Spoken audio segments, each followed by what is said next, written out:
Perfect. Perfect. Khadeen Ellis, I'm just starting. You are every Black woman's example of what it means to be amazing. I don't know if you know that, Oh, but every Black woman I know in thank my life, when I you. told them about this interview, they were like, I just love her. She just shows me that I can do it all and that it's Wow. possible. That is amazing. Thank you on this good Wednesday. You know, sometimes, and it's the perfect timing for something like that. Just a little bit of confirmation that I'm doing the things I'm supposed to be doing because some days there's a lot. There's a lot going on, you know? But just little comments like that really give me the motivation to keep going. So I thank you for that, brother, because man, you know, sometimes Wednesday is going to be Wednesday and Monday started Monday. And I'm like, listen, y'all, okay, we got to get it together. No, and I think everyone deserves to hear that every type of, even if it's just one little pep talk, if it's just like, hey, you know Yes. what? I love the twist of your hair today. Something that just maybe makes you Yes. smile for a minute. You know what I mean? Oh, I appreciate that. Thank you, sir. Thank you. Thank you. So before we get into the amazing book and everything you guys have going on, everything you have going on, please tell me who Khadeen is as a woman, as a mother, as a sister, as just a woman trying to make it in this world. Listen, it's funny. I feel like at this particular time on this day, Khadeen is in a rediscovery of self phase. And I say that because so much of the past, I want to say at least 10 to 15 years of my life have really been dedicated to bringing forth life, being a mom, being a wife, establishing a home, and making it a home for my husband and my boys. And I feel like many women can relate to the idea that sometimes who Khadeen is at the root of it, she gets a little lost in the shuffle. She, it's a blur sometimes. It's also embracing the change of knowing that the things that I might have wanted in the past, I don't necessarily want anymore, and it's okay. It's also releasing myself of the shackles of the timeline that I've had for my life and Mhm. thinking, man, at this age, I should have done that. And by this age, I have to have this. You know, I'm approaching 40 in December, and that's another reflection phase that I'm going through because I'm like, man, here I am, 40 years on this earth. What impact have I made?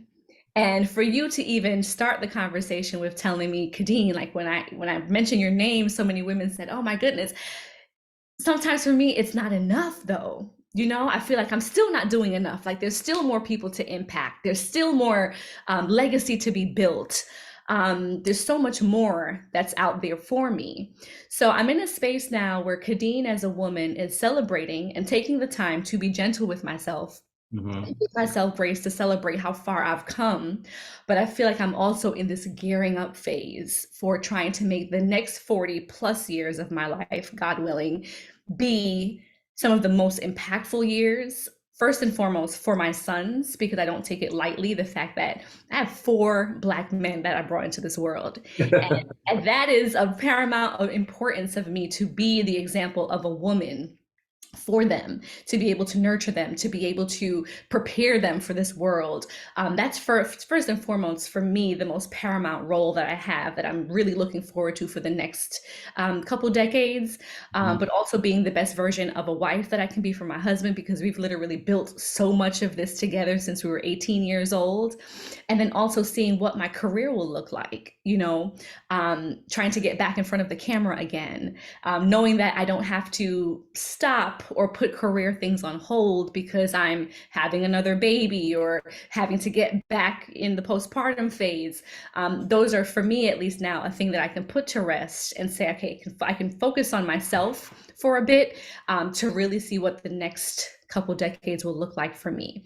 So, Khadeen, as a woman, right now is looking like someone who is rediscovering herself, reprioritizing, and trying to figure out how she's going to thrive in the happiest and healthiest way possible for herself and the family around her. Because I don't take for granted the fact that not only my husband and my children depend on me, but I have my parents who live with me that are a really integral part of my village, who allow me the flexibility and the opportunity and the leeway to be able to take a gig or to travel on tour with my husband or to do another show or to write another book because they are able to be here where they can take care of my children. I mean, if it's not me, what better way to have an extension of me than my parents, right? Because they did a decent job, I think. I turned out, you know, turned out Yeah, I'm pretty all right. cool. I'm all right. So, I think you I'm know, good. I might have got dropped once or twice, but we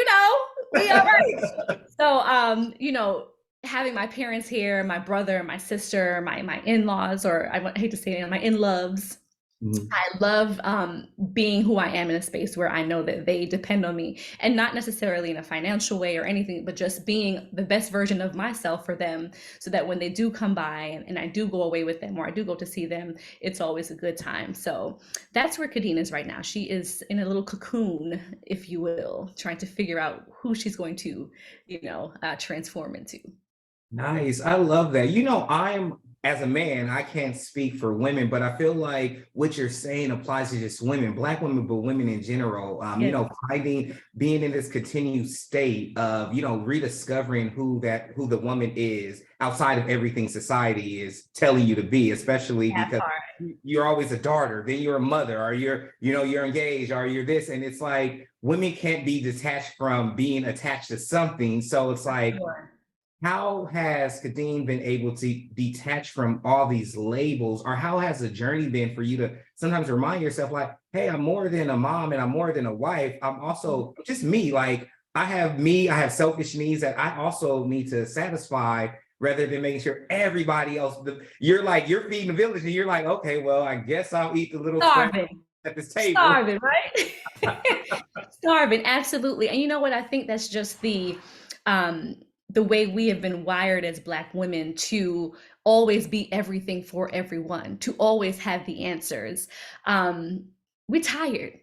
Black women are tired, but still within that exhaustion, deep down, there's still the need to be able to be everything for everyone. So what I've been doing more recently is to be able to strip down the layers of Khadeen, the mom, the wife, the podcaster, the this, the that, and just figure out who Khadeen is. I've allowed myself to really delegate more, to unload a little bit more, to ask for support and help when needed, not requiring to be the only, not requiring myself to be the only one able to do certain things, right? When I can offload a little bit, or if I can ask for help, that then allows me even a couple minutes of the day to just tend to myself. We throw around the term self-care so much nowadays to the point where I feel like it's just become like another colloquial term, but it really is important to reload and to recharge and to turn off. At the beginning of the year, my husband and I always talk about what our word of the year will be, right? So this year, he was like, you know what? My word of the year this year is so. I said, what? He said, so, SO. And I was like, all right, like use it in context, like give it to me in a sentence now, right? He's like, back in school, they're like, spell the word, they give it in a sentence so we know what the hell it means. I don't know what that means. And he's like, he said, I'm just like, if someone's gonna come to me and they're gonna be like, Deval, we have a problem, da da da da, he gonna be like, so? Like, this is above me. Like, y'all gotta deal with that. So he's in the offloading phase. And you know what my word is? My word is no. No. No, I used to get so much guilt and feel so much guilt by saying no. I used to feel like I needed to be in every room and in every mix and in every event because I needed to be seen and I needed someone to see me, and who would I potentially meet that I could network with, because that would then leverage an opportunity for the next opportunity. And I was running myself ragged. I've realized that there's beauty in sometimes saying no. There's beauty in saying, you know what, I don't necessarily need to be in that mix. The protection of my peace at this point is paramount. My family trumps everything. And I've just also become accustomed to it. Maybe it's me and my big age now, I don't know. But I've also become accustomed to understanding more wholeheartedly that what's for me will not pass me by. It won't. And I I need to align myself with the things that are going to get me to what I want in life, and not necessarily just be in everything. If it doesn't serve a purpose, if it doesn't serve me, if it doesn't serve my health, if it doesn't serve my mental health, if it doesn't serve my happiness, Mhm. I am okay with saying no, thanks. it's not for me. And I've done a lot of that already within these 5 months of the year. And I feel so much better because that's me, Khadeen, taking a stand and saying, that's what I need to protect myself. Can it possibly advance me because I may meet somebody there who knows somebody who knows somebody? Yeah. But in the moment, um, it's not worth it for me. And if it means I have to pass up on an event because, prime example, there's an event happening on Saturday, could be a great opportunity for me to network and get to meet some people and whatnot. But it's also my son's first debate competition. I'm the one who spoke to him about debate and encouraged him to do it because I thought that it would be great for him to have as a male, as a person, join the debate team. It teaches you how to go through facts and how to argue your point, how to speak up for yourself and how to be intelligent and have intelligent conversation. Do all that to be like, oh, babe, sorry, I can't make your first debate competition because I have XYZ to go to. Does it really matter? It doesn't. So I'm in a season of stripping back the layers of who Khadeen is standing grounded in the fact that I know that I'm not doing anything that's outside of my comfort zone, that won't reap the benefits that I'm looking for when it comes to my family, my career, and myself. Nice. I love that. I love because I know everyone will be inspired by hearing these things. But before we get into some other stuff, I definitely would love to touch on motherhood, raising, four Black young boys in this type of climate, right? And how Mhm. do you navigate that? Because it's so tricky right now. But Yes. before that, before you got to this place, did you ever have feelings of emptiness when you were trying to push yourself and all those things, right? Like you're at these events. Did you ever have moments where you're just like, Kadeen, why are you here? Like, why? Absolutely. Like, I could have stayed home and binged something and ate a sandwich. Absolutely. I could have been loving on my husband. I could have been, I could have been getting a manicure. I could have been doing so many things right now. Yes, there have been so many moments like that. And that is literally what led me to that revelation where I just said, no, I don't have to be there. I don't have to do that. Wasted energy and wasted time. Those are things that you cannot get back. And you talk about the Black woman being overworked and being tired and always having to be all the things. It just means that sometimes you have to be selective about the spaces that you're in. Also being selective about the energy that you're outputting. Is this space a place where I can output energy but know that I will be replenished? I was in an environment recently that really did that for me, and I said, you know what, this was worth the trip. Essence Black Woman in Hollywood. Mhm. What an amazing space to be in, because for so many years we're fed the jargon that Black women are pitted against each other, we don't support each other, we're catty with this, that, and the third, crab in the barrel. That's what the patriarchy wants us to believe.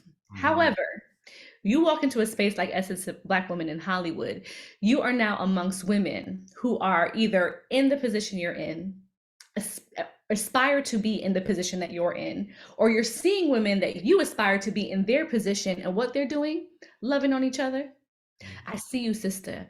That project was amazing. Oh my God, I can't wait to work with you. What's happening next? Girl, them shoes in that bag. Yes, I mean, that was the space that I was in. When I think about it, I even get goosebumps because it's just a beautiful place to be in where we're celebrating each other. And I said to someone who was interviewing me on the carpet, I'm like, a space in an arena like this where Black women can just love on each other, who can celebrate each other, they quoted it as a recharge station for Black women, and that's exactly what it was. So in a space like that, yeah, it took a little bit for me to get from Atlanta to LA to get all dolled up and whatnot, to be on point, to be at the event. But I felt like it was worth it because in that space I was motivated, I was inspired, I was in awe of the women who were on stage receiving awards, giving speeches, the one-on-one contact and connection. I mean, I got to meet Tiana Taylor. That's my girl. And she just hugged me and she looked at me and she was like, sis, you look beautiful. How are you? And, those are the spaces that you want to be in when you can feel like they're going to plug into my battery and recharge me. And I'm hopefully doing the same for someone else. So them empty spaces, yeah, they can stay empty. I love that. I definitely love that. When you talked about Black women need help before, I want to get into you as raising your sons, but I thought about this one joke some more said one time. She said, look, Black women might seem like a Power Ranger. She said, but I need help. She said, I might look like I've got this all together. But she said, we need Listen, help. we need help. I want to be able to call it cuckoo, yo, hey, over here. Put out the bird call. You know what I mean? Or Right? I'm from New York, so I'd be like, yeah, come on over here. Like, we need some reinforcements. So trust me, that's definitely a thing. I love that. We have 15 minutes left, and I want to be Okay. conscious of that with you. Raising Black sons, I mean, just even raising Black children in general, but especially Black sons. For Khadeen, what is something that you go through daily that you want to make sure that, you hope other mothers take it, because there's first mothers who just don't know, you know what I mean? It's so scary. You hear people on Yes. television shows, and especially Black talk show hosts or anyone talking about, it's just a fear. Their son leaving, they just don't know if they're gonna come. All these things. So, what about you? How does Khadeen take that? Oh man, that's probably, I heard somebody say, and I may not be quoting it the right way, but it was so spot on. And it said, um, to birth a child is to also birth worry and fear in perpetuity. And that pretty much means that I think I made that one up. That wasn't it, but it was Well, something that to was that good. effect. That was cute. Quote me on that one because that one We was don't know cute. that. It's gonna make the story and everything. Yeah, it's giving a t-shirt. It's giving a teacher or something like that, a meme. But yeah, but Right. that's literally how I feel. Like to birth a child, to become a mother, to any child, right? There's the birth of fear, there's the birth of worry, there's the fear of guilt. There's so many things that come along with it, but particularly for Black boys in America, in the climate that we're in today, I am so super conscious of making sure that I am speaking life into my children first and foremost. Daily affirmations, going out to school in the door, out the door in the morning, or if I'm driving them to school, it's I'm going to go be great. I am smart. I'm intelligent. I'm worthy. I'm able. I'm capable. These are the things that my husband and I are so purposeful about with my boys, is speaking life into them. We're also very big on teaching emotional intelligence, Mhm. how to express emotions, how to control their emotions in environments that may not necessarily be receptive to the way they express their emotions, because we all know that if you see a Black child react in a certain kind of way, it's going to garner a different attention than it may with other children. So being sure to, if our children, of course, it's amazing that two people can birth four children and they're all so different personality wise. My husband and I are very purposeful about style stepping with how we deal with each child to make it more impactful for them in that moment. We have a see it, say it policy, whereas if something goes wrong with one child or we see that they're reacting, it could be, they get angry in one particular situation and we're trying to speak to them in that moment to make sure we tackle it head on right then and there so it doesn't fester, so that emotions are not built up. Creating a safe space to make sure that my boys know that they can come home and they can tell mom or dad anything. That's something I had to learn as a mom and a woman to boys. Sometimes I was just like, ruling with the iron fist when it came to discipline because that's the way I'm accustomed to. I'm a spicy Caribbean woman, so that's what we do. But my husband was like, with boys, you kind of have to take a different approach or try to meet them on this level because they get across to them a little bit more this way. So I really lean heavily on my husband, who's an amazing, amazing man, amazing father, amazing partner. um, he's able to really teach me as well how to style step. And we have a lot of moments where we both, as parents, I may overhear him, speaking to one child about something that may have happened. And I may go in and say, babe, I don't think you handled that the right way. And then we'll have a discussion about how we handle it. And then vice versa. He'd be like, hey, I really thought you flew off the handle there. That wasn't necessary. I think you should say X, Y, Z. And then we've had moments where we each have gone back to the child, unbeknownst to them, because we're definitely going to be the united front, but unbeknownst to the child, we'll come back to the child and say, hey, mommy in that moment might have been a little bit too much, or I maybe didn't handle it the right way, or I shouldn't have said it this way. And really just making sure that we not only apologize to our children, but acknowledge our wrong in that moment. Taking accountability is huge in our household. And it's something that I want our boys to have as men, being able to take accountability for their actions, to be emotionally aware, be emotionally capable and vulnerable in the right circumstances. And also, too, as a woman, I want them to always feel the comfort of home. Like my husband walks through the door having to tackle everything that he tackles on the outside. When you cross this threshold, I need you to know that you can put everything down. And I'm not just saying the physical, not your coat, not your shoes, not your bag.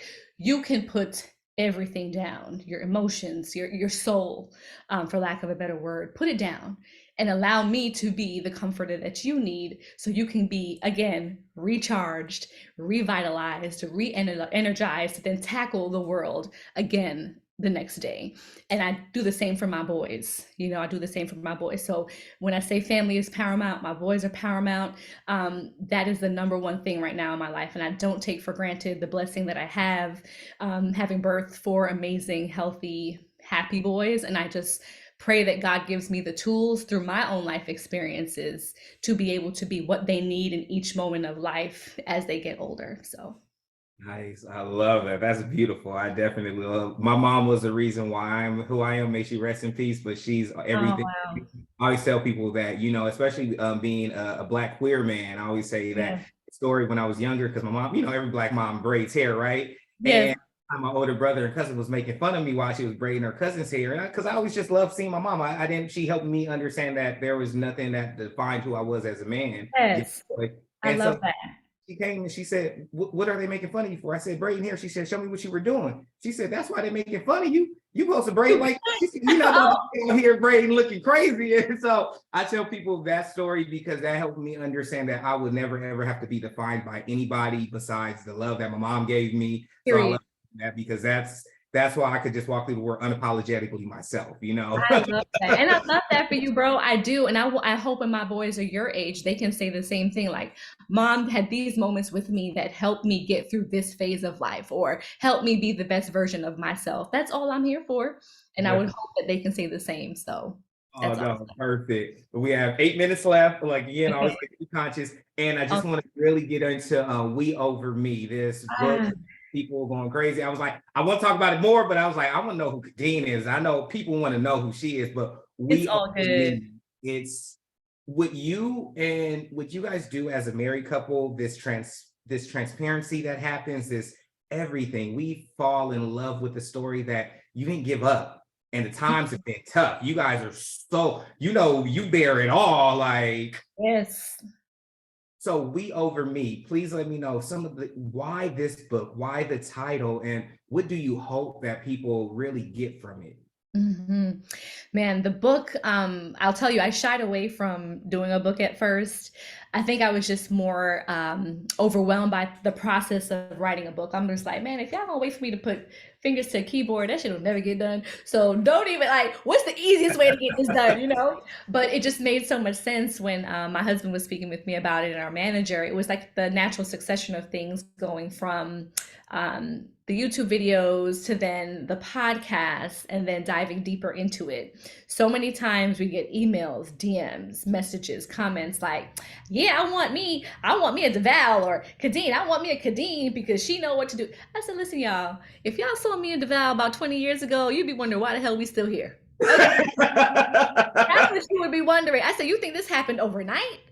Absolutely not. So, as transparent and as relatable as our content was, because Deval and I always try to remain as authentic and organic to ourselves as possible. And I think that's what's given us longevity in this space. We felt it necessary where if we're going to share good times and we're going to share highlights, we're going to have to also let y'all know some of the struggles. And we're going to have to let you know some of the things that we've had to overcome that have then made Deval and Khadeen that you see today. It wasn't no magic. So the book was near and dear to us because we really felt like, man, this is a medium that, though it may be losing some value, it still has so much value. When you put words on black and white in a book, in a paper, like this lives on. And all I could foresee is like my great great grandchildren, like dusting off the book and be like, "This is my grandparents," my grandparents, like. So that to me was just the idea. It was like, wow, this is amazing. But we were really able to dive into our love story. So the working title of the book was A Brooklyn Love Story, right? But then, as we were writing and we were trying to figure out a title that was going to be a little bit more, I guess, broad in general, that can attract many different audiences when they look at the cover, we thought about "We Over Me," because in all of our storytelling, it talks about how we as individuals were going through certain things. But what took over was the support and the love that we had for each other to help the other through that moment, right? So everything that Deval and I do is always thinking about the individual, but the overarching topic, which is he and I, or the family unit, or the relationship unit, which was particularly difficult because when you think about a couple that starts dating at 18 and 19 years old, and as individuals, you don't know what the hell you want. You think you do, but you don't. At 18 and 19 years old, and then try growing through different phases of life, doing it simultaneously, trying to figure out what you want, but then also trying to consider somebody else's feelings at the same time. A lot of times that shit is not going to align. Like there's no aligning happening there. So it was so difficult for us to get through so many phases of our life, but we realized that, as cliche as it sounds, so much of the good outweighed the bad. And in the story we talk about a counterintuitive approach to getting everything you want out of your relationship, because I think most people approach relationships thinking, well, here's my list. He got to be 6'3", he got to make 250K a year, he got to have a house, he got to have this, he got to have a dog, he got to do that. Like there's a list of things that women want. And then on the vice versa, men are like, well, she got to be Coca-Cola bottle shaped, this, that, the third. She got to be smart, 2 degrees and all that, which is cute. But what are you bringing to the relationship? How are you showing up as your true, most authentic self in the relationship? What are you bringing to be of service to your partner? And that transcends any kind of relationship, right? Um, you think about a romantic relationship specifically. Within this book, we talk about moments where being of service to each other really allowed the other person to feel like, wow, my wife, for example, took the time to really think about me in this moment and take this off my plate and to alleviate this stress in that moment. And because she just thought to do that for me, it just made me so happy that I just want to reciprocate that. I want to make her day that much better. And it's a reciprocity that happens within the relationship where you're not just thinking about yourself, you're thinking about how you can make the other person better in that moment. And you'll see over time that this reciprocity that just keeps going on and on is taking care of each other. It's not a selfish based industry, it's a service based industry. And the reason why this book is so good for people who are single, dating, married, divorced, aspire to marriage, don't aspire to marriage, is because we tackle not just relationship things, but things that we were thinking as individuals that helped us to decipher whether or not we wanted to continue in this space. Because so many times you think about a relationship book and you're just like, oh well, I don't want to be married, which is okay too. Because I think also that the jargon that we've been fed is that, in order to measure the success, for example, of a woman is if she's married by a certain age, has kids by a certain age, and she's doing things according to the patriarchy and what they've set out for us. I want people to feel comfortable knowing that my life doesn't have to go according to anybody else's timeline, not even the timeline that I set for myself.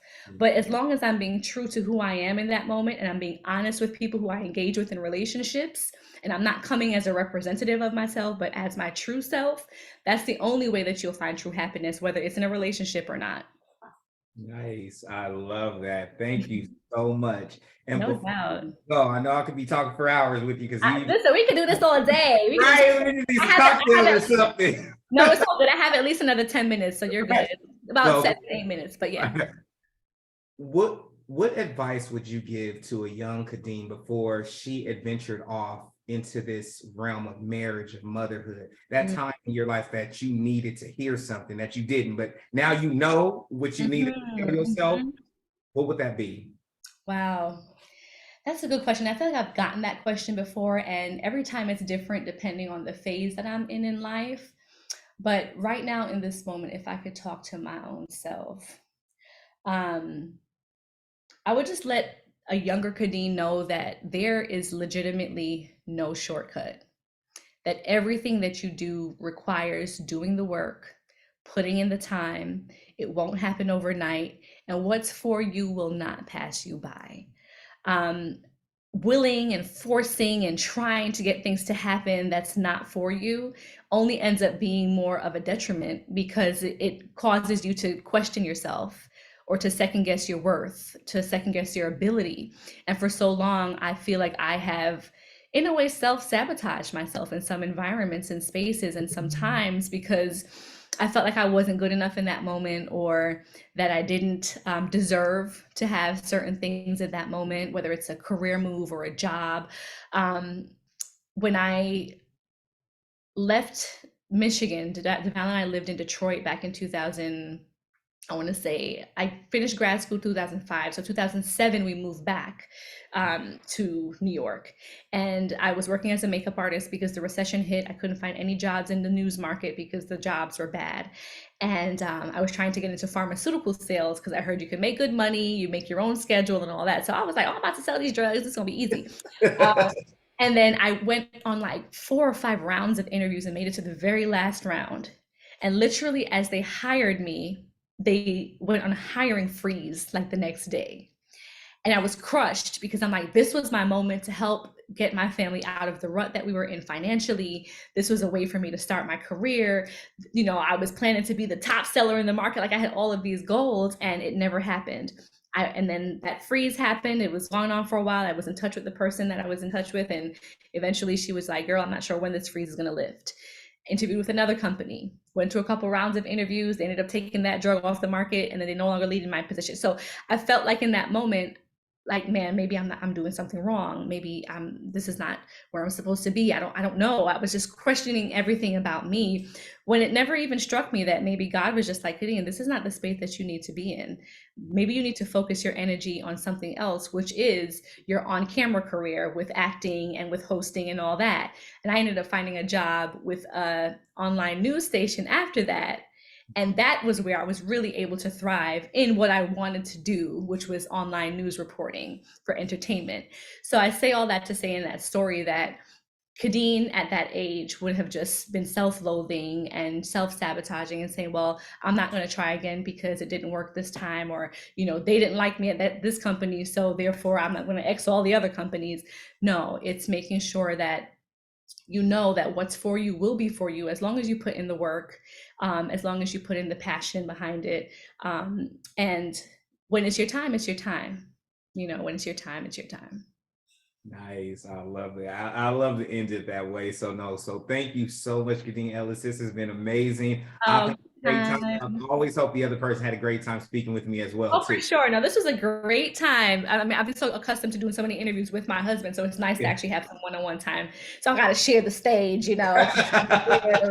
But no, you were great.